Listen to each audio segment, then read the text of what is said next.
აჭარის გარემოს დაცვის სამმართველომ 5 ერთეული შანტუის ტიპის ბულდოზერი შეიძინა მძიმე ტექნიკა აჭარის 5-ვე მუნიციპალიტეტის სატყეო ადმინისტრაციებს გადაეცემა. ვახტანგ წულაძის განმარტებით ბულდოზერები ტყის ფონდის ტერიტორიაზე არსებული გზების რეაბილიტაციისთვის გამოიყენება. გაუვალი ტერიტორიები მოსახლეობისთვის უფრო მისაწვდომი გახდება, შესაბამისად ზამთრისათვის შეშის მომარაგების პროცესი მნიშვნელოვნად გამარტივდება. აცხადებს მაცნესთან საუბარში სამმართველოს ხელმძღვანელი. ამ წუთებში კი ბულდოზერების ექსპლუატაციასთან დაკავშირებით ქედის მუნიციპალიტეტში შეპესა ელიტ მოტორსის უცხოელი სპეციალისტების სემინარებს სატყეო დეპარტამენტის თანამშრომლებს უტარებენ. ბულდოზერების შეძენისათვის აჭარის ბიუჯეტიდან 986,500 ლარი დაიხარჯა.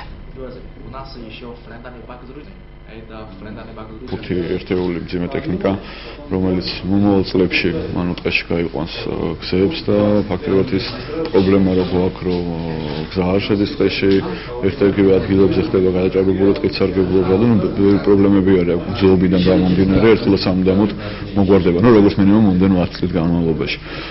ეს არის მძიმე 20 ტონიანი ტექნიკები თავისი მაფხვიერებლებით, რამოდენიმე მაფხვიერებელი ახლა რაიონს აჭირდება და თითო რაიონს თითო ტექნიკა ეყოლება. ოპერატორებს ჩაუტარდებათ როგორ უნდა იხმარონ სწორად ტექნიკა, რომ მან დიდხანს ასე ვთქვათ ემსახუროს ორგანიზაციას და დიდხანს გააკეთოს ის შეასრულოს ის ამოცანა, რომელიც მასზე არის დაკავშირებული.